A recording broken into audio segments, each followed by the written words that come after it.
முதலாவது கவனிங்க, இயேசு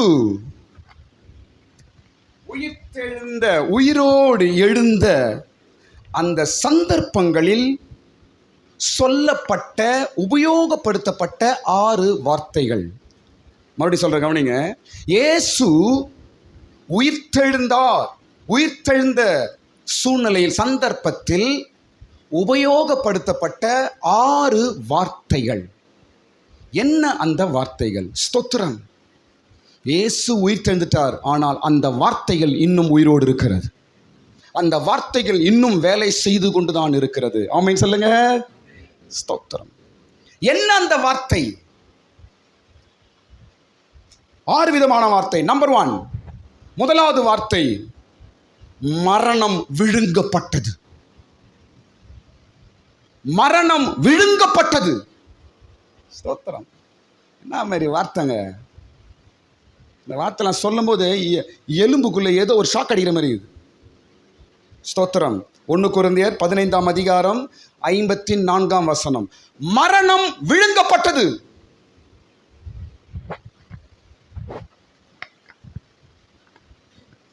முழுங்கிட்டானா அப்படியே. ஸ்தோத்திரம். இந்த வார்த்தையெல்லாம் இன்னைக்கு நம்ம வாழ்க்கையில வேலை செய்யுங்க. மரணத்தின் வல்லமை, நமக்கு விரோதமாய் கிரியை செய்கிற எல்லா தீய வல்லமைகள் விழுங்கப்படும். ஸ்தோத்திரம். விழுங்கப்படும், விழுங்கப்படும். பயப்படாத. இன்றைக்கு இந்த 6 வார்த்தைகள் அன்றைக்கு சொல்லப்பட்டது போல இன்னைக்கு நாங்கள் மறுபடியும் அதை நாங்கள் சொல்றோம். மரணம் விழுங்கப்பட்டது. எல்லாரும் சொல்லுங்க இந்த வார்த்தையை. எல்லாரும் சொல்லுங்க. மரணம் விழுங்கப்பட்டது. மரணத்தின் வல்லமையே, தேவகுமாரனாகிய இயேசு உன்னை விழுங்கினார். இயேசுவின் உயிர்த்தெழுந்த வல்லமை உன்னை விழுங்கிவிட்டது. ஸ்தோத்திரம். சூப்பர் வார்த்தை. 2வது பாருங்க, என்ன சொல்றாங்க கவனிங்களே. 2வது வார்த்தை பாருங்க, தலை நசுக்கப்பட்டது. தலை என்னங்க அதெல்லாம்? தலை நசுக்கப்பட்டது. யார் தலை? யார் தலை? ஆதியாகமம் 3ஆம் அதிகாரம் 15ஆம் வசனம். தலை நசுக்கப்பட்டது. சாத்தானின் தலை நசுக்கப்பட்டது. என்றைக்கு அது? என்றைக்கு அது? சொல்லுங்கம்மா. என்றைக்கு அது? உயிர்த்தெழுந்த நாளில். ஸ்தோத்திரம். உயிர்த்தெழுந்த நாளில் நடக்கிற சம்பவங்கள், பேசப்படும் வார்த்தைகள். ஸ்தோத்திரம். பாருங்க, தலை நசுக்கப்பட்டது. இதெல்லாம் நம்ம வாழ்க்கையில் நடக்கும். ஸ்தோத்திரம். நம்ம வாழ்க்கையில் நடக்கும். எந்த சாத்தான் உனக்கு விரோதமாக, குடும்பத்துக்கு விரோதமாகவும் கிரியை செய்து கொண்டிருக்கிறானோ அவனுடைய தலைகள் நசுக்கப்படும். சாத்தானே, என் பிள்ளைங்களுக்கு விரோதமாய், என் வீட்டுக்கு விரோதமாய் கிரியை செய்கிற சாத்தானே, உன் தலையை இயேசு நசுக்குவார். இதெல்லாம் சொல்லணும். உன் தலையை போய் இச்சிக்காத. அதுக்காக பைபிள் கொடுத்துக்கிறான் கையில். அச்சிக்கிட்டு அப்படியே ஏன் தான் பைபிளை வச்சுட்டு கம்முன்னு வெளியே போயிடு. நீ வீட்டு விட்டு வெளியே போயிடு.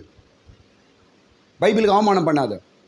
இந்த தலையில் அடிச்சுக்கிறது, ஐயோன்னு சொல்கிறது, என் தலையை எழுத்து அப்படின்னு சொல்கிறது, இதெல்லாம் நமக்கு செட் ஆகாது. ஸ்தோத்திரம். உன் தலை அடிப்பதில்லை, சாத்தானின் தலை நசுக்கப்படுவது. அதுதான் கிறிஸ்தவம், அதான் இயேசு, அதான் பைபிள். ஸ்தோத்திரம்.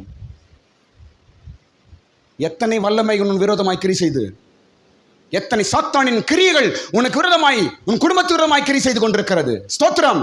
விசுவாசத்தோடு இந்த வார்த்தையை நீ அறிக்கை செய்ய வேண்டும். சாத்தானின் தலையை என் தேவன் நசுக்கி போடுவார். அல்லேலூயா. 3வது பாருங்க, 3வது வார்த்தை, வெற்றி சிறந்தார். ஸ்தோத்திரம். கொலோசியர் 2ஆம் அதிகாரம் 15ஆம் வசனம். என்ன சொல்லப்படுகிறது? என்ன வார்த்தை சொல்லுங்க? வெற்றி சிறந்தார், வெற்றி அடைந்தார், வெற்றி பெற்றார்.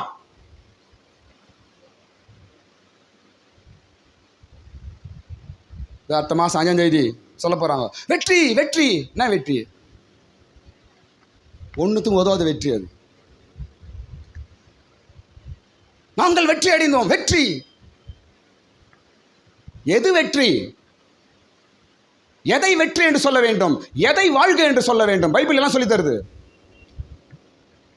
யார் தலைவன், யார் தொண்டன், எல்லாம் கூட பைபிள் சொல்லி கொடுக்குது. ஸ்தோத்திரம். வெற்றி சிறந்தார், சிலுவையிலே வெற்றி சிறந்தார், வெற்றி அடைந்தார்.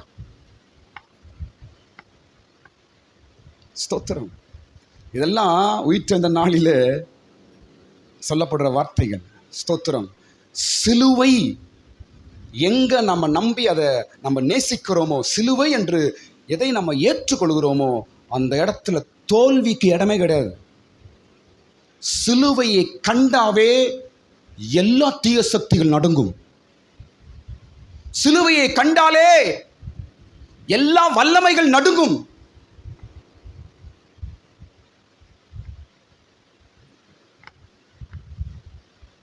சிலுவை. ரோமர் ராஜா, ஒரு ராஜா, அவன் இயேசு பற்றி தெரியாது, கிறிஸ்து பற்றி தெரியாது. ஆனால் அவன் யுத்தத்தில் ஜெயிக்கணும்னு சொல்லிட்டு யோசிச்சிருந்தான். அப்போ அவனுக்கு ஒரு தரிசனம் வந்துச்சான். என்னன்னா, ஒரு சிலுவை வந்துச்சான். அந்த சிலுவையை அவன் கொடியில் வைக்க ஆரம்பிச்சிட்டான். அந்த சிலுவை கொடியை கொண்டு போயிட்டு யுத்தம் பண்ணான், ஜெயிச்சிட்டான். ஸ்தோத்திரம்.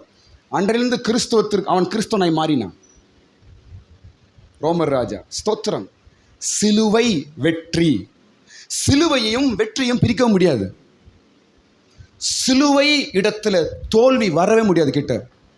அதுக்கு சம்மந்தமே கிடையாது. ஸ்தோத்திரம். சிலுவை என்றால் வெற்றி. நான் சிலுவை என்று சொல்லுகிறேன், நீங்கள் எல்லாரும் வெற்றி என்று சொல்லுங்கள். சிலுவை, சிலுவை, சத்தமா சொல்லுங்க. சிலுவை, சிலுவை. ஹல்லேலூயா. ஸ்தோத்திரம்.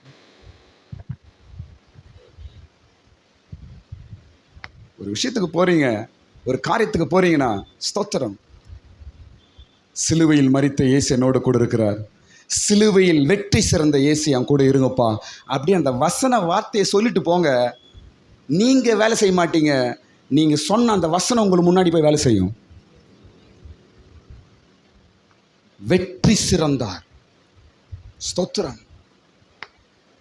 வெற்றி நிச்சயம் உண்டாகும். நான்காவது வார்த்தை பாருங்க. உயிர்த்தெழுந்த நாளிலே அந்த நாட்டில் சொல்லப்படுற 4வது வார்த்தை என்னவென்றால், கல் புரட்டப்பட்டது. ஸ்தோத்திரம். மத்தேயு 28ஆம் அதிகாரத்தில் இருக்கிறது. கல் புரட்டப்பட்டது. எந்த கல்லு? எந்த கல்லுங்க? எந்த கல் புரட்டப்பட்டது? கல்லரின் வாயை அடைத்து வைத்த கல் புரட்டப்பட்டது. யாராலும் தள்ள முடியாதான், அவ்வளோ வெயிட் அந்த கல். ஸ்தோத்திரம். வெயிட் ஒன்று கல், ரெண்டாவது அதை காட்டில் இன்னொரு வெயிட் அதில் இருந்துச்சு. என்ன தெரியுமா? ரோமர் சீல் அதில் இருந்துச்சு. யாரும் கிட்ட போக முடியாது. கவர்மெண்ட் சீல், அரசாங்க முத்திரை அதில் இருந்துச்சு. யாரும் கிட்ட போக முடியாது. மூன்றாவது, அந்த கல் பக்கத்தில் ரோமர் அரச போர் சேவகர் நின்று கொண்டிருந்தார்கள். ஒரு எறும்பு கிட்ட போக முடியாது. அப்படி பயங்கரமான ஒரு பந்தகோஸ்த்.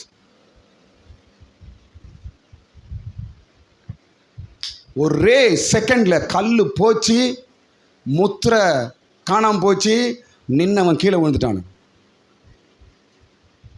இயேசு வெற்றி சிறந்தார். கல் புரட்டப்பட்டது. தடையாக கல், அடைத்து வைத்திருந்த கல். நீ எப்படி ஏஞ்சிக்கிற பார்க்கலாம்.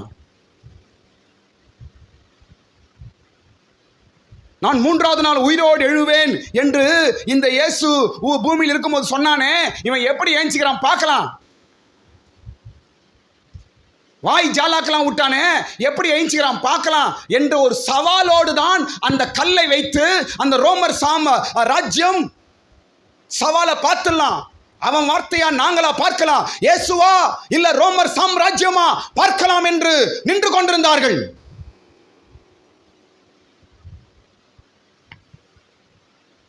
அரசாங்க வல்லமை ஜெயிக்கவில்லை, இயேசுவின் வல்லமை ஜெயிச்சது.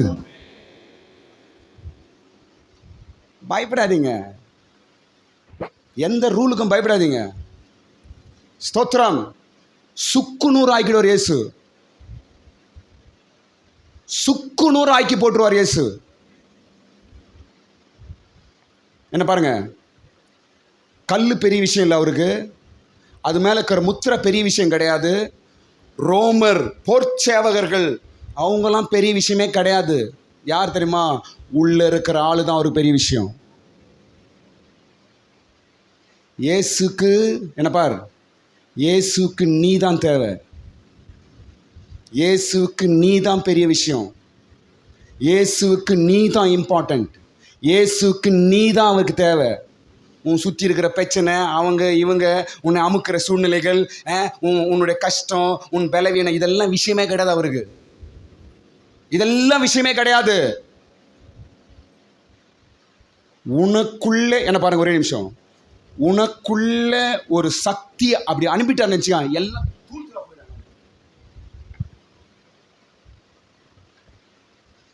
பிரச்சனையை ஆண்டவர் தொட மாட்டார், உன்னை தொடுவார். பிரச்சனை ஓடும். கையை தட்டு, கரங்களை தட்டு. பிரச்சனைக்காக நீ பார்க்காத, என்னை தொடும் என்று சொல்லு, பிரச்சனை ஓடும். இதான் சத்தியம். என் பிரச்சனை மாத்த ஆண்டவரே, என் பிரச்சனை மாத்த ஆண்டவரே. பிரச்சனை அப்ப ஒரு விஷயம், உனக்கு தான் பிரச்சனை, அவருக்கு பிரச்சனை கிடையாது. அதெல்லாம் அவருக்கு நீ தான் பிரச்சனை. என்ன பாருங்க, கல்லை புரட்டும்படி, அரசாங்க முத்திரையை உடைக்கும்படி, போர்ச்சேவகர்களை விடத்தள்ளும்படிக்கு இயேசு என்ன செய்தாரு? அதை கல்ல போய் தொட்டாரா? அவனை தொட்டாரா? ஒண்ணுமே பண்ணல. இயேசுக்குள்ளே ஒரு வல்லமை அனுப்பினார். இயேசுவின் சரீரத்துக்குள்ளே ஒரு வல்லமை புறப்பட்டது. எல்லாம் பீஸ் பீஸா ஓடிச்சு. இன்னைக்குதான் தேவை. என் ஊழியம் வல்லமையா இருக்க வேண்டும் என்றால் கர்த்தர் என்னை தொட வேண்டும். உன் பிரச்சனைகள் மாற வேண்டும் என்றால் கர்த்தர் உன்னை தொட வேண்டும். உன் குடும்பம் சீரமைக்கப்பட வேண்டும் என்றால் கர்த்தர் உன்னை தொட வேண்டும். உன்னை சுத்தி இருக்கிற பிரச்சனைகள் எல்லாம் ஒன்றுமில்லாமல் பொடி பொடியாய் மாற வேண்டும் என்றால் கர்த்தர் உன்னை தொட வேண்டும். இதுதான் சத்தியம். அது எவ்வளவு பெரிய கல்லுனா இருக்கட்டும், உன் பிரச்சனை எவ்வளவு பெரிய பிரச்சனையா இருக்கட்டும், உன்னை தாக்கி நின்று கொண்டிருக்கிற வல்லமை எந்த வல்லமையா இருக்கட்டும், கர்த்தர் உனக்குள்ள ஒரு வல்லமையை, உனக்குள்ள ஒரு சக்தியை, உனக்குள்ள ஒரு வார்த்தையை அனுப்புவார் என்றால் அவை எல்லாவற்றும் நீ ஜெயித்து மேலாய் வந்து விடுவாய். ஹல்லேலூயா, ஸ்தோத்திரம். கல் புரட்டப்பட்டது என்ற ஐந்தாவது வார்த்தை அவர் சொன்னபடியே செய்தார். மத்தேயு 28ஆம் அதிகாரம், அவர் சொன்னபடியே செய்தார். இதெல்லாம் இயேசு உயிர்த்தெழும் போது நடக்கிற வார்த்தைங்க. இதெல்லாம் அதோட முடிஞ்சிச்சா? நான் கேட்கிறேன், அதோட முடிஞ்சிச்சா? இல்ல. உலகம் என்ன பாருங்க, இந்த உலகம் அழியும் வரையும் இந்த வார்த்தைகள் வேலை செய்து கொண்டிருக்கும். கையை தட்டு, கரங்களை தட்டு. இந்த உலகம் மண்ணாய் போகும் வரைக்கும் இந்த வார்த்தைகள் வேலை செய்து கொண்டே இருக்கும். ஏனென்றால் மனித குலம் இந்த உலகத்தில் இருக்கும் வரைக்கும் பைபிள் இருக்குங்க. பைபிள் கீழ்ச்சி போட்டா கூட அந்த வார்த்தைகள் சுத்தி கொண்டிருக்கும் சொல்லுது. ஆனால் பைபிள் என்ன சொல்லுது? ஒரு காலம் வரும், வேத வசனத்தை கேட்க முடியாத ஒரு காலம் வரும் என்று பைபிள் சொல்லுதா? என்ன அர்த்தம்னா, சபைகள் இருக்காது, ஆனால் தேவ வார்த்தைகள் சுத்தி கொண்டுதான் இருக்கும். ஸ்தோத்திரம். மனித குலம் இந்த உலகத்தில் இருக்கும் வரைக்கும் தேவ வார்த்தைக்கு உயிர் இருந்து கொண்டே இருக்கும். ஸ்தோத்திரம். நீ இந்த உலகத்தில் வாழ வரைக்கும் வசனம், பைபிள் உன்கிட்ட பேசிக்கொண்டே இருக்கும். உன்னை ஜெயிக்க வைக்கும் வரைக்கும் பைபிள் உன்னோடு பேசிக்கொண்டே இருக்கும். உன்னை எழுப்பி நிறுத்தும் வரைக்கும் பைபிள் உன்னோடு பேசிக்கொண்டே இருக்கும். ஆமென். ஸ்தோத்திரம். அவர் சொன்னபடியே செய்தார். சொன்னபடியே செய்வார். உன் வாழ்க்கையில் என்ன சொல்லியிருக்கிறார்? உனக்கு என்ன சொல்லியிருக்கிறார்? உன் பிள்ளைகளை குறித்து என்ன சொல்லியிருக்கிறார்? இந்த வருஷத்தில் என்ன சொல்லியிருக்கிறார்? உன் பொண்ணை பற்றி என்ன சொல்லியிருக்கிறார்? உன் பையனை பற்றி என்ன சொல்லியிருக்கிறார்? உன் வீட்டை பற்றி என்ன சொல்லியிருக்கிறார்? உன் வேலையை பற்றி என்ன சொல்லியிருக்கிறார்? உன் குடும்பத்தை காரியத்தை பற்றி ஆண்டவர் என்ன சொல்லியிருக்கிறார்? சொன்னபடியே செய்வார். ஸ்தோத்திரம். இதை அவர் சொல்ற. யார் சொல்றது? இதை இந்த வார்த்தை அவர் சொல்லுங்க. யார் சொல்றது? தேவ தூதன் சொல்லுகிறார். ஸ்தோத்திரம். அவர் சொல்ல நான் சொன்னதை செஞ்சுட்டேன் அப்படின்னு சொல்லல.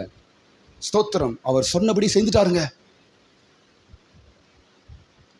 உன்னை பார்த்து புறஜாதிகள் சொல்ல வேண்டும், நீ ஜெபம் பண்ண மாதிரியே கடவுள் செய்துட்டாரு, நீ கேட்டபடியே ஏசப்பா உனக்கு செய்துட்டாரே என்று உன்னை பார்க்கிற ஜனங்கள் சொல்லுவார்கள். ஆமா, அவர் சொன்னபடியே செய்தார். நிச்சயமாய் உன் இருதயத்தின் வாஞ்சைப்படி அவர் செய்வார். நிச்சயமாய் நீ எதிர்பார்க்கிறபடியே செய்வார். நிச்சயமாய் நீ ஜெபிக்கபடி அவர் செய்வார். கலங்காத. ஸ்தோத்திரம். கலங்காத. ஆறாவது வார்த்தை, கடைசி வார்த்தை, ஆறாவது வார்த்தை. திரைச்சீலை இரண்டாய் கிழிந்தது. திரைச்சீலை இரண்டாய் கிழிந்தது. எப்பங்க? இயேசு ஜீவனை விட்ட பொழுது. ஸ்தோத்திரம். திரைச்சீலை இரண்டாய் கிழிந்தது. யாரும் போகக்கூடாது அப்படின்னு சொல்லி திரைச்சீலை ஒன்று இருந்துச்சு. அங்கிருந்து யாரும் இங்கே வரக்கூடாது, இது வேற அது வேற, இங்கே வர ஆள் வேற மாதிரி இருக்கணும் அப்படின்னு இருந்த ஒரு திரைச்சீலை அது என்ன ஆயிடுச்சான்? ரெண்டா கிழிஞ்சு போச்சு. எல்லாருக்கும் வழியை உண்டாக்கினார். ஸ்தோத்திரம்.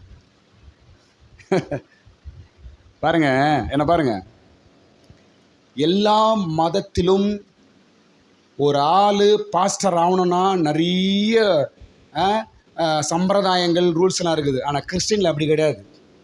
யார் வேணா இங்கே வந்து நிற்கலாம், யார் வேணா பாஸ்டர் ஆகலாம். தெரியுமா? மற்ற மதங்களில் பாருங்க, அந்த ஜாதியில் பிறந்திருக்கணும், அவன் அப்படி இருக்கணும், இவன் இப்படி இருக்கணும், அவன் தான் இங்கே வந்து நிற்க முடியும், அவன் தான் எல்லாம் அவன் இருக்க முடியும். இதெல்லாம் கிறிஸ்தவத்தில் கிடையாது. ஸ்தோத்திரம். எந்த ஜாதிக்காரனும் பாஸ்டர் ஆகலாம், எந்த நாட்டுக்காரனும் பாஸ்டர் ஆகலாம், பணக்காரனும் பாஸ்டர் ஆகலாம், ஏழையும் பாஸ்டர் ஆகலாம், உயர்ந்த ஜாதியானும் பாஸ்டர் ஆகலாம், தாழ்ந்த ஜாதியானும் பாஸ்டர் ஆகலாம். ஸ்தோத்திரம். அதாங்க திரைச்சிலை கிழித்து இயேசு வழியை உண்டாக்கினார். ஸ்தோத்திரம். உலகம் சொல்லலாம், நீலாம் அந்த லெவலுக்கு போக முடியாது. யார் சொன்னது? இயேசு எனக்கு வழியை திறந்திருக்கிறார். நீலாம் அந்த லெவலுக்கு போக முடியாது, நீலாம் அந்த உயரத்துக்கு உன்னால போக முடியாது, நீலாம் அந்த இடத்துக்கு போக முடியாது என்று உலகம் சொல்லலாம். இயேசு உனக்கு வழியை திறந்து வச்சிட்டார் ஆல்ரெடி. நீ போக வேண்டியதான். ஸ்தோத்திரம். உன்னுடைய உயருக்குண்டான வழி திறக்கப்பட்டிருக்கிறது. எல்லாரும் ஆமென் சொல்லுங்க. உன்னுடைய மேன்மைக்குண்டான வழி திறந்திருக்கிறது. இயேசு திறந்துட்டாரு. உன் குடும்பத்தின் உயர்வு, உன் பிள்ளைகளின் உயர்வு, உன் குடும்பத்தின் மேன்மை, எல்லாவற்றுக்கும் வழி திறக்கப்பட்டிருக்கிறது. எப்படி திறந்தார்? இது ஜீவனை கொடுத்து, ரத்தத்தை கொடுத்து திறந்து வச்சிருக்கிற ஆண்டவர். ஸ்தோத்திரம். என் பிள்ளைகள் எல்லாரும் முன்னோக்கி போக வேண்டும். அல்லேலூயா. இப்படி உயிர்த்தெழுந்த நாளிலே சொல்லப்பட்ட எத்தனை வார்த்தை பார்த்தோம்? இப்ப நம்ம 6 விதமான வார்த்தைகளை பார்த்தோம். ஸ்தோத்திரம். 7வது வார்த்தை ஒன்று ஸ்பெஷலாக சொல்கிறேன், அதை கொஞ்சம் எக்ஸ்பிளைன் பண்ணி நான் என் பிரசங்கத்தை முடிக்கிறேன். 7வது வார்த்தை என்ன பாருங்க. இயேசு மரணத்திலிருந்து உயிரோடு எழும்பின பிற்பாடு ஏஞ்சிட்டார். 3வது நாள் உயிரோடு எழும்பி விட்டார்.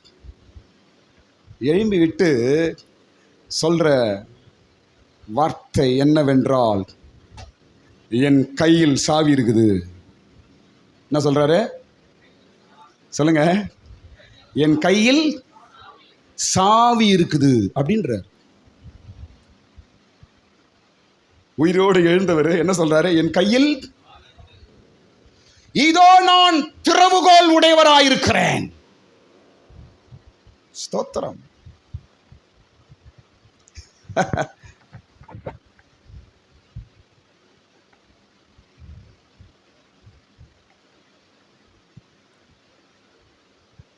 பீரோ சாவி தொலைஞ்சு போச்சு, காசெல்லாம் உள்ளதான் இருக்குது.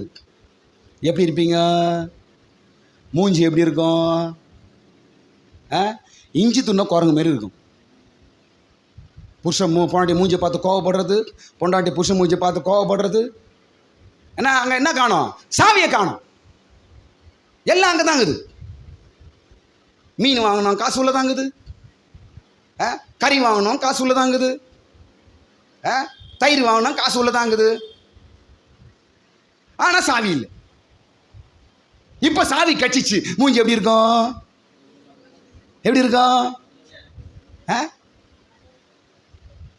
சந்தோஷமா இருக்கு. ஸ்தோத்திரம். அதுதாங்க இயேசு இந்த உலகத்திற்காக பெற்றுக்கொண்ட வெற்றி. ஸ்தோத்திரம்.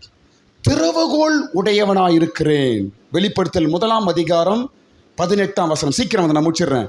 வெளிப்படுத்தல் புஸ்தகம் 1 அதிகாரம் 18 வசனம். அங்கு உயிர்த்தெழுந்த இயேசு சபைக்கு சொல்லுகிற வார்த்தை. ஸ்தோத்திரம். இயேசு மரணத்திலிருந்து உயிரோடு எழும்பிவிட்டார். அந்த உயிர்த்தெழுந்த இயேசு எங்கு வாசம் பண்ணுகிறார் என்றால் சபையில் தான் வாசம் பண்ணுகிறார். உயிர்த்தெழுந்த இயேசுவை ஒரு மனிதன் அவன் தரிசனத்தில் பார்க்க வேண்டும் என்றால் அவன் சபைக்கு வர வேண்டும்.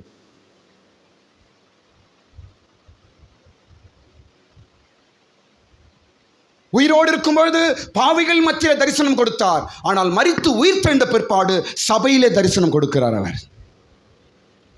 18 வசனம் படிங்க. 1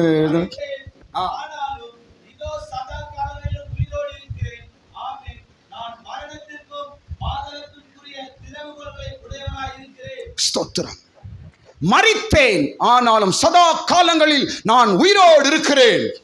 மரணத்திற்கும் பாதாளத்திற்கும் உள்ள திறவுகோலை உடையவராயிருக்கிறேன். அப்பா சாவி வந்துச்சுப்பா, மா சாவி வந்துச்சு என் கைக்கு. எப்படி? கீ வந்துச்சு, கீ வந்துச்சு. இன்னைக்கு தான் கீ கெச்ச நாள். இன்னைக்கு தான் நாள், இன்னைக்கு சாவி கெச்ச நாள். அப்பா இனி அன்லாக் பண்ண வேண்டியதுதான். ஆமென். இனி எல்லாம் ஓப்பன் பண்ண வேண்டிய வேலையதான். ஸ்தோத்திரம். நீ தொலைத்த சாவியை இயேசு பெற்றுக்கொண்டார். நீ இழந்து போன சாவியை இயேசு பெற்றுக்கொண்டார். ஸ்தோத்திரம். கிட்டத்தட்ட ஒரு 10 சாவி இருக்குது. டக்கு டக்கு நான் சொல்லி முடிச்சிடறேன் நான். ஸ்தோத்திரம். இன்னைக்கு இங்கிருந்து எல்லாரும் கீயோ தான் நீங்க போகணும். ஸ்தோத்திரம். இனி என் லைஃப் அன்லாக் ஆகட்டும். ஆமென். இனி என் வாழ்க்கை அன்லாக் ஆகட்டும். இனி என் ப்ரமோஷன் அன்லாக் ஆகட்டும். இனி என் பிளெஸிங் அன்லாக் ஆகட்டும். இனி என் வறுமை அன்லாக் ஆகட்டும். ஸ்தோத்திரம். இயேசு சாவியை கொடுத்துட்டாரு இன்னைக்கு. ஹல்லேலூயா. ஸ்தோத்திரம். மரித்து உயிரோடு எழும்பி சாவியோடு வந்து நிற்கிறார் இன்னைக்கு. ஸ்தோத்திரம். சாவி இல்லாம ஒரே குழப்பம். எதை வச்சு திறக்கிறது? எவ்வளோ திறந்து பார்க்கிறேன், திறக்க முடியல. எவ்வளோ கஷ்டப்படுறேன், திறக்க முடியல. ஸ்தோத்திரம். சாவி இல்லாம நான் பிரயாசப்படுறேன், ஆனா ஒன்றும் நடக்கல. சாவி இயேசுவிடத்தில் இருக்கிறது. ஸ்தோத்திரம். இயேசு கிறிஸ்துவின் நாமத்தினால இனி வரும் நாட்களிலே கர்த்தர் உன் வாழ்க்கையில் இருக்கிற எல்லா விதமான பூட்டுகளையும் திறப்பாராக. எல்லாம் திறக்கப்படுவதாக. ஸ்தோத்திரம். வாழ்க்கையில் இம்ப்ரூவ்மெண்ட் வேணும், வாழ்க்கையில் முன்னேற்றங்கள் வேண்டும் என்பதற்காக தான் இயேசு மரணத்தின் பாதாளத்தையும் ஜெயித்து நம்மத்தில் ஜீவனுள்ளவராக இருக்கிறார். அல்லேலூயா, ஸ்தோத்திரம். என்ன பாருங்க, கவனிங்க. இப்ப சாவி யார்கிட்ட இருக்குது சொல்லுங்க? இந்த சாவி 4 பேர்கிட்ட கை மாறுது. இன்னைக்கு இயேசு கிட்ட இருக்கிற இந்த சாவி எத்தனை பேர்கிட்ட கை மாறுது? அது 4 பேர்கிட்ட கை மாறி மாறி. ஸ்தோத்திரம். முதலாவது இந்த சாவி ஆண்டவரிடத்தில் இருந்தது. யார்கிட்ட இருந்தது? சாவி என்பது கர்த்தருடைய அதிகாரம், இல்லை என்றால் கர்த்தருடைய ஆசீர்வாதம்னு வச்சுப்போம். ஸ்தோத்திரம். கர்த்தருடைய அதிகாரம். எல்லாரும் சொல்லுங்க, அதிகாரம். எல்லாரும் சொல்லுங்க, சத்தமா சொல்லுங்க, அதிகாரம். அதுதான் சாவி. ஸ்தோத்திரம். முதல் இந்த சாவி யார்கிட்ட இருக்குது? ஆண்டவரிடத்தில் இருந்தது. ஸ்தோத்திரம். அந்த சாவி 2வது முதல் மனிதனாகிய ஆதாம் கைக்கு வருது. யார்கிட்ட வருது சாவி? இப்போ ஆதாம் கைக்கு அதிகாரத்தை ஆதாம் கையில் கொடுக்கிறார். ஸ்தோத்திரம். முழு உலகத்தையும் நீ ஆண்டுகொள், எல்லாவற்றையும் ஆண்டுகொள், மிருகங்களையும் ஜீவராசிகளையும் பறவைகளையும் பட்சிகளையும் மச்சங்களையும் நீ என்ன செய்து கொள்? ஆண்டுகொள். நல்லா கவனிங்க, ஆண்டுகொள் என்று தேவன் இப்ப யார் கையில கொடுக்கிறாரு? முதல் மனிதனாகிய ஆதாம் கைக்கு வந்து சாவி. ஸ்தோத்திரம். ஆதாம் கையில சாவி இருக்குது, கடவுள் கொடுத்துட்டாரு. ஸ்தோத்திரம்.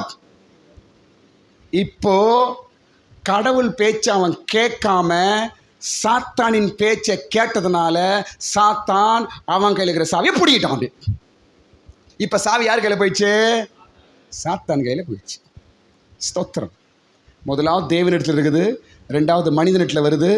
மனிதனை மோசம் பண்ணி, மனிதனை ஏமாற்றி, மனிதனை பாவம் செய்ய வைத்து அந்த சாவியை சாத்தான் பிடுங்கிக் கொண்டான். ஸ்தோத்திரம். இப்ப சாத்தான் மனிதனை ஆளுகை செய்கிறான். ஏன்னா அவன் கையில் இப்ப என்ன இருக்குது? சாவி, அதிகாரம் அவன் கையில் வந்துச்சு. ஸ்தோத்திரம்.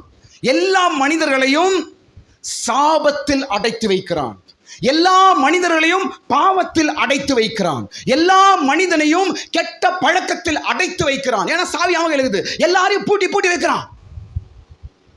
நீ குடிக்கிறியா? இந்தா குடியிலே இரு, பூட்டி வச்சிடறான்.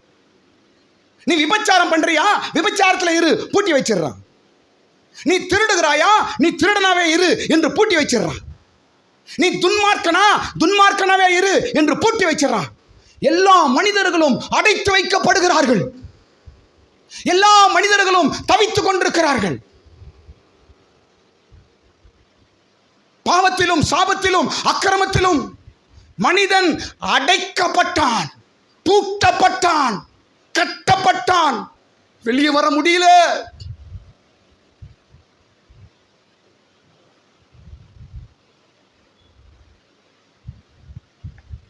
அடைக்கப்பட்ட மனிதனை வெளியே கொண்டு வரும் வரைக்கும் இயேசு இந்த உலகத்துக்கு வருகிறார். ஸ்தோத்திரம். சிலுவையிலே ரத்தம் சிந்தி சாத்தானின் தலையை நசுக்கி சாவியை அவன் கைந்து போடுங்கிறாரு. இப்ப சாவி யார்கிட்ட வந்துருச்சு? இயேசுவின் இடத்தில் இருக்கிறது. ஹல்லேலூயா, ஸ்தோத்திரம். சாவி இப்ப அவர் கையில வந்துருச்சு. ஸ்தோத்திரம். என்ன கவனிங்க, எல்லாம் பாருங்க, என்ன கவனிங்க. இயேசு உயிர்த்தெழுந்த உடனே முதலாவது அவர் எங்க போனார்? அவரு பாதாளத்துக்கு போகிறார். முதலாவது எங்க போறாருங்க? அவரு உயிர்த்தெழுந்த உடனே முதல் ஊழியம் பாதாளத்துக்கு உள்ள போகிறார். ஏன்? அவருக்கு முன்பாய் நீதிமான்கள் பாதாளத்திலே கட்டப்பட்டிருந்தார்கள். அவர்களை விடுவிக்கும்படிக்கு இயேசு முதலாய் பாதாளத்துக்கு போய் அவங்க எல்லாரும் விடுவித்து கொண்டு வந்து பரதேசை பரலோகத்துக்கு கொண்டு போகிறார். ஸ்தோத்திரம். முதல் வேலையை அன்லாக் பண்ற வேலை தான் வருது. உயிர்த்தெழுந்த உடனே இயேசு செய்த முதல் வேலை ஓப்பன் பண்ற வேலை செய்கிறார். ஸ்தோத்திரம். பாதாளத்தில் அடைக்கப்பட்டவர்களை விடுவிக்கிறார். ஸ்தோத்திரம். என்ன பாருங்க, ஒரு குடிக்காரன் எங்கு போனாலும் அவனை மாற முடியல. ஆனா இயேசு கிட்ட சர்ச்சுக்கு வந்து அவன் மாறிடுறான். காரணம் இல்லை, இங்க தான் சாவி இருக்குது. ஒரு விபச்சாரி எங்க போனாலும் மாற முடியல, ஆனா சர்ச்சுக்கு வந்து அவன் மாறுறான். காரணம், இங்க தான் சாவியே இருக்குது. ஒரு கெட்டவன் சண்டை போடுறான், மோசமானவன், கெட்ட வார்த்தை பேசுறான், அடிதடி பண்றவன், கொலைக்காரன், மிகவும் மோசமானவன், அவன் அவன் மாறவே மாட்டான். அவனை விடுதலையாக்க ஆளே இல்லை, அவனை நல்லவனா மாற்ற ஆளே இல்லை. ஒரு நாள் அவனை சர்ச்சைக்கு கொண்டு வர்றாங்க, இங்க உட்காந்து பழகிட்டான், கொஞ்ச நாள் சர்ச்சைக்கு வரான், அப்படியே அவன் மாறிடுறான், நல்லவனா மாறுறான். காரணம், அவனை பூட்டி இருக்கிற சாவி இங்கதான் இருக்குது. கடன் கடன், சாபம் சாபம், என் வீடு உருப்பட மாட்டேங்குது, எவ்வளவு சம்பாதித்தாலும் நான் நல்லவன் இருக்குல்ல, ஒரே சாபமா இருக்குது, ஒரே பிரச்சனையா இருக்குது பாஸ்டர் என்று சர்ச்சைக்கு வராங்க. கொஞ்ச நாள் வாங்கம்மா என்று வேத வசனத்தை அவர்களை சொல்லுகிறோம். அடுத்த நாள் பார்த்தா அவங்க பிரச்சனைகள் எல்லாம் மாறி நல்ல முன்னேற்றம் அந்த வீட்டில் வருது. காரணம் என்ன? சாவி இங்கதான் இருக்குது. கையே தட்டு, இயேசு திறவுகோல் உடையவராயிருக்கிறார். இதெல்லாம் எப்படி நடக்குது? ரிஹாப்ல கொண்டு போய் வைக்கிறாங்க, ரிஹாபிடேஷன். ஒரு குடிகாரனை மாத்திர ஒரு ஹாஸ்டல் மாதிரி வச்சு நடத்துறான், மாசம் 10,000 கொடுக்கணும். ஃபீஸ் கட்டினா அவன் குடி பழக்கத்திலேருந்து அவன் நாங்கள் மாற்றத்துக்கு ட்ரை பண்ணுறோம் அப்படின்றாங்க. ஒன்றும் முடியல. ஸ்தோத்திரம். சர்ச்சுக்கு வரான், உட்காடுறான், பார்க்குறான், வசனம் கேட்குறான், அவன் புது மனிதனாய் மாறி விடுகிறான். அவன் குடி பழக்கங்கள் மறுபடியும் அவன் திரும்பி பார்க்கவே முடியவில்லை. குடியை நேசித்தவன் இன்றைக்கு குடியை வெறுக்கிறவனாய் மாறினான். எப்படி நடந்தது? சாவி. ஒரு காலத்தில் சாத்தான் பூட்டி வைத்தான், இயேசு திறக்கிறார். மனித குலத்தை சாபத்தில் அடைத்து வைத்தான் சாத்தான், இயேசு சாபத்தில் விடுதலையாக்குறார். மனிதனை அக்கிரமத்தில் சாத்தான் அடைத்து வைக்கிறான், இயேசு விடுதலையாக்குறார். மனிதனை சாத்தான் வியாதி நோய் என்பதிலே அடக்கி வைக்கிறான், இயேசு விடுதலையாக்குகிறார். சும்மா கிடையாதுங்க. ஸ்தோத்திரம். என்ன பாருங்க, மனுஷன் ஈஸியா சாவியை விட்டுட்டான், ஆனா அந்த சாவியை திருப்பி வாங்குறதுக்கு இயேசு உயிரை கொடுக்க வேண்டியதாயிடுச்சு.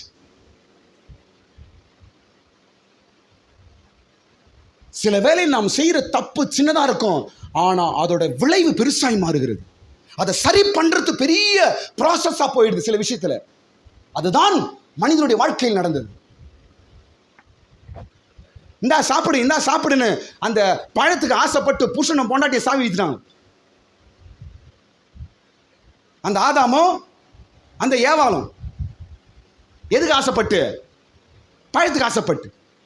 இன்றைக்கு பிடுங்கப்பட்ட சாவியை மறுபடியுமாய் இயேசுவின் கைக்கு அதை வாங்கிறது எத்தனை வருடங்கள் ஆயிற்று, எத்தனை நூற்றாண்டுகள் ஆயிற்று, எத்தனை யுகங்கள் கடந்து போயிற்று, எத்தனை ஜீவன்கள் போயிற்று, எத்தனை உயிர் போயிற்று, எத்தனை தீர்க்கதரிசிகள் இந்த உலகத்துக்கு வர வேண்டியதாயிற்று. காரணம், சாவியை வாங்கதான்.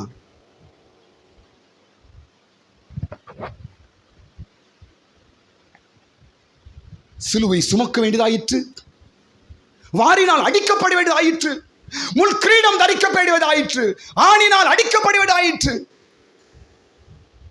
விழாவினால் குத்தப்பட்டார், ரத்தம் சிந்தப்பட்டது, அவமானங்கள்,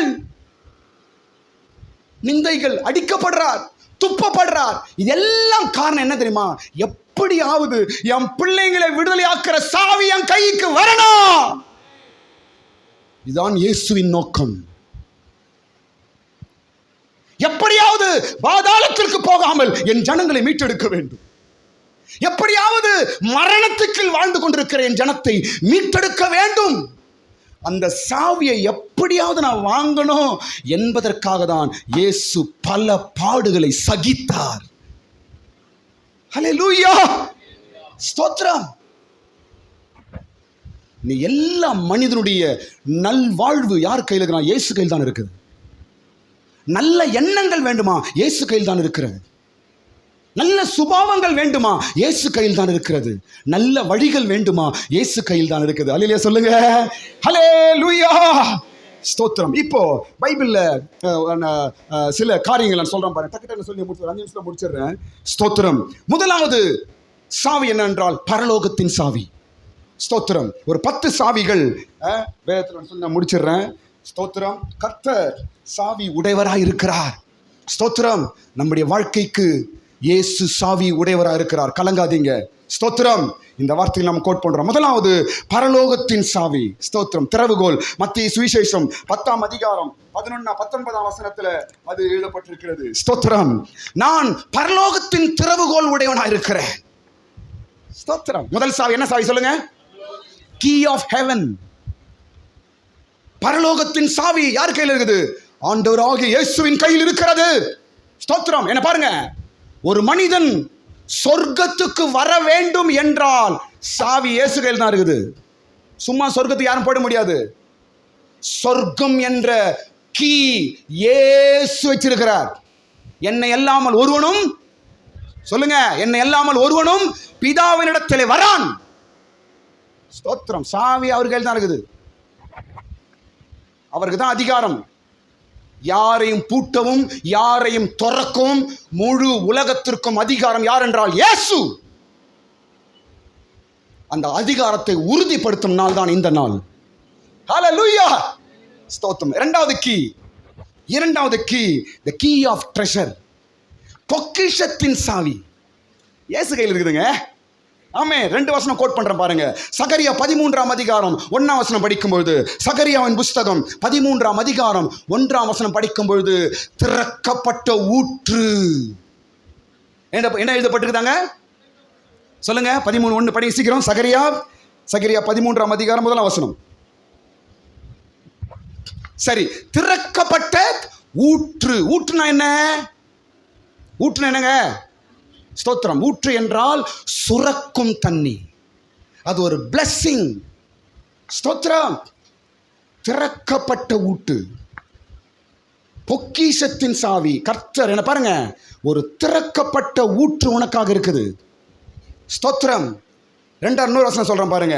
ஏசாயா 42ஆம் அதிகாரம் 6ஆம் வசனத்துல டக்குன்னு எழுதி படிக்கிற ஆளே நம்ம சபையில கிடையாது. 42ஆம் அதிகாரம் 6ஆம் வசனத்துல என்ன சொல்லப்படுது? வெண்கல கதவுகளை முறித்து இரும்பு தாட்பால்களை உடைத்து அந்தரங்கத்தில் இருக்கிற பொக்கிஷங்களை கொடுப்பேன். ட்ரெஷர். ஸ்தோத்திரம். என்ன சொல்ற ஆண்டவர்? நான் உடைப்பேன், நான் திறப்பேன்றாரு. காரணம் சாவி.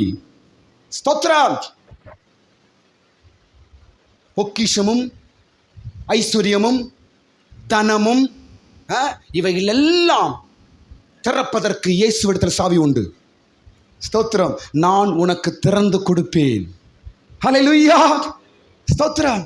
பாத்தீங்களா? இயேசுவினிடத்தில் திறவுகோல் இருக்கிறது என்று ஒரு நம்பிக்கையோடு இங்கிருந்து போங்க. ஸ்தோத்திரம். உன் வாழ்க்கைக்கு தேவையான சகல ஐஸ்வர்யங்களும் இயேசு கொடுக்க வல்லவராய் இருக்கிறார். அவரிடத்துல திறவுகோல் இருக்கிறது. ஸ்தோத்திரம். மூன்றாவது காரியம், மூன்றாவது சாவி. முதல் சாவி பரலோகத்தின் சாவி. இரண்டாவது சாவி டக்குன்னு சொல்லுங்க, பொக்கிஷத்தின் சாவி. மூன்றாவது சாவி சிறைச்சாலையின் சாவி. ஸ்தோத்திரம். மூன்றாவது சாவி என்ன? சிறைச்சாலையின் சாவி. ஸ்தோத்திரம். பேதுரு சிறைச்சாலையில் வைக்கப்பட்டான் ரோமர் சாம்ராஜ்யத்தில். ஸ்தோத்திரம். ஒரு நாள் ராத்திரி கதவுகள் திறக்கப்பட்டு பேதுரு வெளியே வந்துடுறாரு. ஸ்தோத்திரம். அதுக்கப்புறம் பார்த்தா எப்படி திறந்தது தெரியல. எப்படி திறந்தது, இவன் பேதுரு எப்படி வெளியே வந்தான் என்று ராஜாக்கள், போர்ச்சவர்கள், காவலாளிகள் பயந்து நடுங்குறாங்க. டோர் ஓபன் ஆயிடுச்சு. எந்த டோர்? வீட்டு டோர் கிடையாது, கடை டோர் கிடையாது. ரோமர் சாம்ராஜ்யத்தின் சிறைச்சாலையின் கதவு. பயங்கரமான ஒரு ஜெயிலோட சாவியே ஆண்டவர்கிட்ட இருக்கிறது. ஹல்லேலூயா. ஸ்தோத்திரம். நான் சொல்றேன் பாருங்க, உன் வாழ்க்கை சூழ்நிலைகள் உன்னை ஜெயில போல சிறைச்சாலை போல பூட்டலாம். ஸ்தோத்திரம். கலங்காத. பூட்டின திறக்க முடியாது. இயேசுதான் திறக்க போறாரு. கையை தட்டு, கரங்களை தட்டு. உன் பிரச்சனையிலிருந்து உன்னை வெளியே கொண்டு வருவர் இயேசு ஒருவரே. ஆச்சரியமா உன் கதவுகள் திறக்கப்படும். ஸ்தோத்திரம். சிறைச்சாலையின் கதவு இயேசு இடத்துல உண்டு.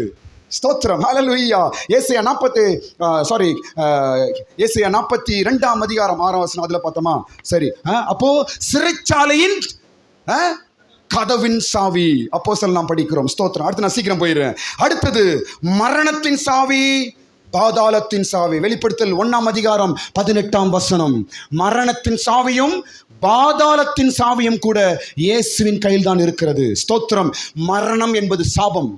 ஸ்தோத்திரம். இன்றைக்கு மனிதன் மரணம் என்ற சாபத்தில் அடைக்கப்பட்டிருந்தான். ஆனால் இயேசு சாவி உடையவராய் உயிரோடு எழும்பி மரணம் சாபம் என்பதிலிருந்து மனிதனை வெளியே கொண்டு வருகிறார். ஸ்தோத்திரம். இவைகளெல்லாம் சத்தியங்கள். இன்றைக்கு நடைமுறையில இயேசு செய்து கொண்டிருக்கிற காரியம், இன்றைக்கு நடைமுறையில கிறிஸ்தவம் சந்தித்துக் கொண்டிருக்கிற காரியங்கள், ஒரு மனிதனுக்கு இயேசு செய்து கொண்டிருக்கிற காரியம். ஸ்தோத்திரம். பாதாளத்தின் சாவி இயேசு கையில் இருக்குது. ஸ்தோத்திரம். பாதாளத்திற்கு ஒருவரும் போகாதபடிக்கு அவர்களை காக்கும்படிக்கு சாவி அவர் கையில் இருக்குது. ஹல்லேலூயா. ஸ்தோத்திரம். அடுத்தது காரியம். இப்போ நான் எத்தனை சொன்னேன்? நான் இப்போ 5 சொல்லிட்டேனா? 4 சொல்லிட்டா? இல்லை, மரணம் 1, பாதாளம் 1, அது 2. ஹெவன், ட்ரெஷர், பிரிசன், டெத், ஹெல். எத்தனை ஆச்சு? 5 ஆயிடுச்சு. 6வது சொல்றேன் பாருங்க. 6வது கீ என்ன? விசுவாசத்தின் சாவி. ஆமென். சங்கீதம் 146 சங்கீதம் 8 வசனம். ஏசாயா 35 அதிகாரம் 5 வசனம். ஸ்தோத்திரம். இது விசுவாச கண்கள் திறக்கப்படுகிற சாவி. விசுவாசம் எப்படி திறக்கப்படுது? ஆவிக்குரிய கண்களினால் திறக்கப்படுது. ஸ்தோத்திரம். விசுவாசத்தை அன்லாக் பண்றாருங்க. ஆமென். நமக்குள்ள விசுவாசம் உண்டாகும்படிக்கு இயேசு சாவி வச்சு திறக்கிறான். திறந்தா என்ன ஆகுது? நமக்குள்ள விசுவாசம் உண்டாகிறது. ஸ்தோத்திரம்.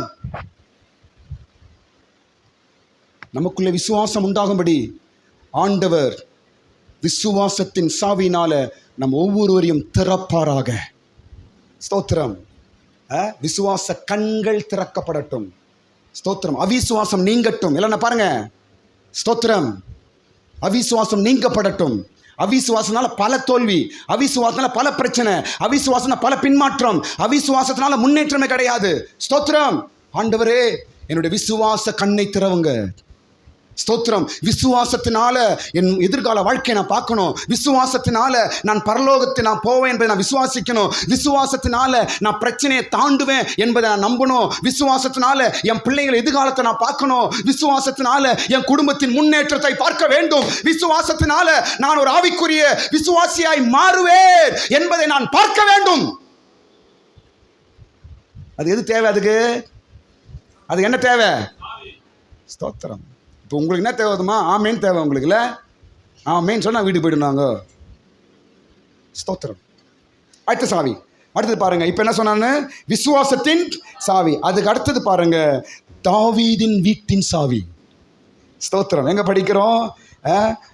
ஏசாயா 22 அதிகாரம் 22 வசனம் நினைக்கிறேன். ஏசாயா 22 அதிகாரம் 22 வசனம் நினைக்கிறேன். தாவீதின் வீட்டின் திறவுகோல். ஸ்தோத்திரம். தாவீதின் வீட்டின் திறவுகோல். என்ன பாருங்க, தாவீதின் வீடுனா எது? யூதர்களின் சந்ததி. ஸ்தோத்திரம். இன்றைக்கு யூதரின் சந்ததிகள் அன்றைக்கு தாவீதிலிருந்து பெருகினார்கள். தாவீதுக்கு அப்புறம் அந்த சந்ததி பெருகுது, அப்படியே டெவலப் ஆகுது. காரணம், சாவி இயேசு உடையவராய் இருந்தபடியினால் தாவீதின் வீட்டின் சந்ததி பெருகிற்று, டெவலப் ஆயிடுச்சு. ஸ்தோத்திரம். காரணம், இயேசு சாவி உடையவராய் இருந்தார். ஆமென். ஸ்தோத்திரம். என்ன பாருங்க, உன் வீட்டின் முன்னேற்றத்தின் சாவி இயேசு கிட்ட இருக்குது. உன் வீடு முன்னேறணுமா, உன் குடும்பம் முன்னேறணுமா, உன் பொண்டாட்டி முன்னேறணுமா, உன் பிள்ளைங்க முன்னேறணுமா, உன் வீட்டுக்கார முன்னேறணுமா, என் வீடு முன்னேறணும் என்ற சாவி இயேசு கிட்ட தான் இருக்குது. ஸ்தோத்திரம். தாவீதின் வீட்டை டெவலப் செய்தவர், தாவீதின் வீட்டை கட்டினவர், தாவீதின் வீட்டை மேன்மைப்படுத்தினவர், தாவீதின் பிள்ளையை உயர்த்தினவர், தாவீதின் வீட்டுக்கு ஒரு விளக்கை கொடுத்தவர். காரணம், அவரிடத்துல கீ. ஸ்தோத்திரம். இது எல்லாமே இன்னைக்கு தான் வாங்கிட்டார் சாவியை. ஸ்தோத்திரம். இன்னைக்கு ஒரு நம்பிக்கையோடு போகும். இயேசு என் வாழ்க்கையின் கீ அவர்கிட்ட இருக்குது. ஸ்தோத்திரம். அவர் என்னோடு கூட இருந்தா போதும், எல்லாமே அன்லாக் ஆகும். ஸ்தோத்திரம். ஹல்லேலூயா. இன்னைக்கு நம்முடைய பிரச்சனை என்னன்னா, என் ஃபோன் அன்லாக் ஆகக்கூடாது, என் ஃபோனோடைய பாஸ்வேர்டு யாருன்னா பார்த்துடக்கூடாது. உன் ஃபோன் நம்பர் உன்னை பாதாளத்துக்கு கூட்டின்னு போவோம். உன் ஃபோன் லாக்கு உன்னை நரகத்தில் உட்கார வைக்கும். ஸ்தோத்திரம். இயேசுவோட கீ தான் நம்மளை பரலோகத்துக்கு கொண்டு போகும். ஆமென் சொல்லுங்க. ஹல்லேலூயா. ஸ்தோத்திரம். அடுத்து எத்தனை சொல்லணும் இப்போ நானு? Key of healing. ஸ்தோத்திரம். சுகமாக்கும் சாவி. எல்லாரும் சொல்லுங்க. எல்லாம் சொல்லுங்களேங்க.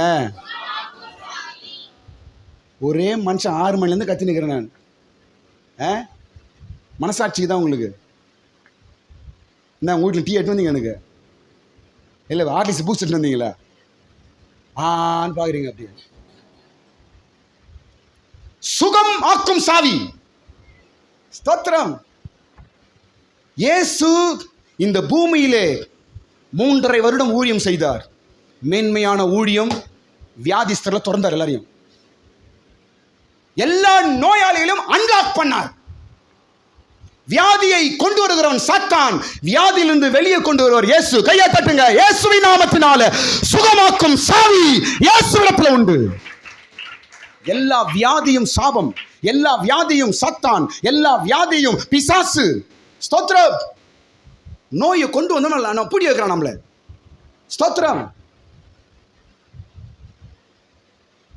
தலைவலியை கொண்டு வந்து பூட்டி வச்சிடறான். அப்படியே ஏந்துக்காத. முதுகு வலியை கொண்டு வந்து பூட்டி வச்சிடறான். ஏந்துக்காத. கால் வலியை வந்து பூட்டி வச்சிடறான். ஏந்துக்காத. நோய்கள், ஸ்தோத்திரம், நம்மை பூட்டுகிறது. இயேசுவின் வல்லமை நம்மை திறக்கிறது. நோய்கள் மனிதனை அடைத்து வைக்கிறது, முன்னேற முடியாமல். நோய் என்ன பாருங்க, வியாதி என்பது ஒரு பெரிய சப்ஜெக்ட். அது ஸ்தோத்திரம். வியாதி எங்கெங்க இருக்குதோ அங்கெல்லாம் மனிதன் முடக்கப்படுகிறான். குடும்பமாக இருக்கட்டும், அவன் தனிப்பட்ட வாழ்க்கையாக இருக்கட்டும், பிளெஸ்ஸிங்காக இருக்கட்டும், ஸ்பிரிச்சுவல் லைஃபாக இருக்கட்டும், எல்லாமே முடக்கப்படுகிறது. சாத்தானின் தந்திரம். வியாதி என்பது எகிப்துக்கு உண்டானது. எகிப்து வருகிற எந்த நோயை உனக்கு நான் வரப்பண்ணேன். அப்போ நோய் எதுக்கு சொந்தமானது? அது எகிப்துக்கு சாபமான இடத்துக்கு. ஸ்தோத்திரம். இயேசு என் நோயை அன்லாக் பண்ணுவார். ஸ்தோத்திரம். என் வியாதியிலிருந்து இயேசு என்னை விடுதலையாக்குவார். அல்லேலூயா. ஸ்தோத்திரம். யோவான் சுவிசேஷம் 9ஆம் அதிகாரம் 14ஆம் வசனம் படிக்கும்போது, யோவான் சுவிசேஷம் 9ஆம் அதிகாரம் 14ஆம் வசனம் படிக்குது. அங்கு ஸ்தோத்திரம், குருடனின் கண்கள் திறக்கப்படுகிறது, செவிடனின் காது திறக்கப்படுகிறது. ஸ்தோத்திரம். வியாதிகளை சுகமாக்கும், வியாதிகளிலிருந்து மனிதனை விடுதலையாக்கக்கூடிய சாவி இயேசுவிடத்தில் இருக்கிறது. எப்படி பெற்றார்? சிலுவையினாலே பெற்றார். ரத்தம் சிந்தி பெற்றார். ஜீவனை கொடுத்து பெற்றார். உயிரை கொடுத்து பெற்றார். ஸ்தோத்திரம். நிந்தைகள், அவமானங்களை சகித்து இதெல்லாம் அடைந்து சாவியை வாங்கிட்டு சமாதியிலிருந்து வெளியே வந்துட்டார். ஸ்தோத்திரம். என்ன பாருங்க, சிலுவையில் அடைக்கப்படும் பொழுது, சிலுவையில் அடிக்கப்படும் பொழுது இயேசு ஆட்டுக்குட்டி, சமாதியிலிருந்து வெளியே வரும்போது இயேசு சிங்கம். ஸ்தோத்திரம். பூனைக்குட்டிகள் அல்லேலூயா சொல்லுங்க.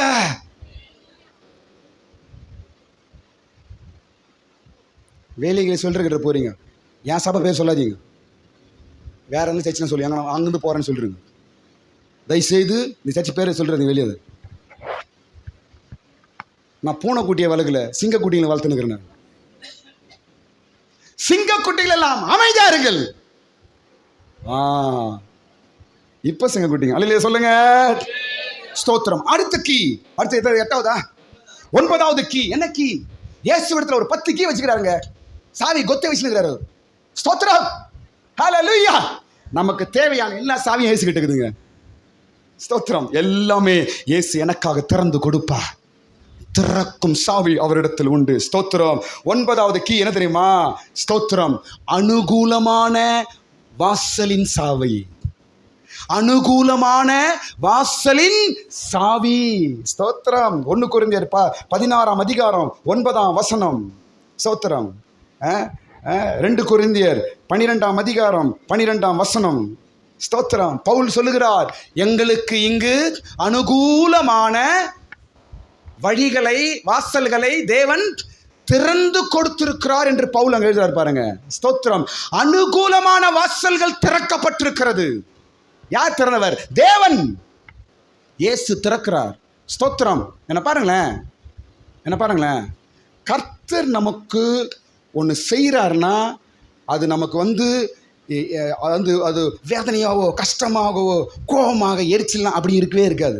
கடவுள் ஒன்று ஓப்பன் பண்ணுறாருன்னா அது உனக்கு அனுகூலமாக இருக்கும், சமாதானமாக இருக்கும், சந்தோஷமாக இருக்கும். ஸ்தோத்திரம். நீ போராடி அச்சி பூச்சின்னு இப்படிலாம் போக விட மாட்டார் ஆண்டவர். ஆண்டவர் திறக்கும் வாசல்கள் எல்லாம் எப்படி இருக்கும் சொல்லுங்க? அனுகூலமாக இருக்கும். சொல்லுங்க அந்த வார்த்தையை. அனுகூலமான வாசல்கள் திறப்பார். அந்த வசனம் படிங்களா? சீக்கிரம் படிங்க பார்ப்போம். 1 கொரிந்தியர் 16:9, 2 கொரிந்தியர் 12:12 இல்லையா?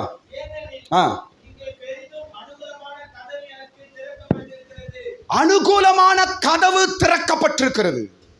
ஸ்தோத்திரம். அனுகூலங்களை கர்த்தர் உங்களுக்கு அன்லாக் பண்ணுவார். விசுவாசத்தோடு போங்க, நம்பிக்கையா இருங்க, அனுகூலங்கள் உண்டாகும். ஸ்தோத்திரம். எல்லாம் அனுகூலப்படுத்துவார். எல்லாம் பிரச்சனையாவே இருக்குதே, அவன் பிரச்சனையா இருக்கிறான், இது பிரச்சனையா இருக்குது, அந்த ஆளு பிரச்சனையா இருக்கிறான், இந்த வேலை பிரச்சனையா இருக்குது, ஃபைனான்ஸுக்கு ஒரு பிரச்சனையா இருக்குது, எது பிரச்சனையா இருக்குதோ அந்த இடத்துல இயேசு வந்து நின்று அப்படி சாவியை ஸ்டைலா சுத்தி அப்படி திறப்பாரு பாரு, எல்லாமே போயிடும். எல்லாமே போயிடும். எல்லாமே அனுகூலமாய் மாறிவிடும். நீ சுத்தி பார்த்த ஒரு பிரச்சனை உங்ககிட்ட இருக்காது. ஏனென்றால் டோர் ஓப்பன். அனுகூலமான கதவை இயேசு திறக்கிறார். ஸ்தோத்திரம். இனி வரும் நாட்களிலே உன்னை குறித்தும் பிள்ளைகளை குறித்தும் கர்த்தர் அனுகூலமான வாசலை திறப்பாராக. சத்தம் ஒரு கையை உயர்த்த ஆமென் சொல்லுங்க. மறுபடியும் சொல்லுங்க ஹல்லேலூயா. கடைசியாய் ஒரு சாவி, கடைசி சாவி புத்தகத்தின் திறவுகோல். ஸ்தோத்திரம். வெளிப்படுத்தல் 5ஆம் அதிகாரம் 2ஆம் வசனம். The key of book. ஸ்தோத்திரம். வெளிப்படுத்தல் 5ஆம் அதிகாரம் 2ஆம் வசனம். புத்தகத்தை திறக்கக்கூடியவர் ஒருவர் தான் என்று அங்க தூதன் சத்தமாய் கூப்பிடுகிறார். இந்த புத்தகத்தை திறக்க ஒருவரால் தான் முடியும். அவர்தான் புத்தகத்தின் முத்திரையை உடைக்க முடியும்.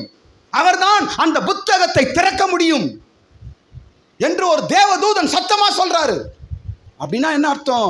இயேசு கையில தான் புக்கு திறக்கிறது கூட சாவி ஆகுறதா இருக்குதா. எந்த புக்கு? பைபிள்.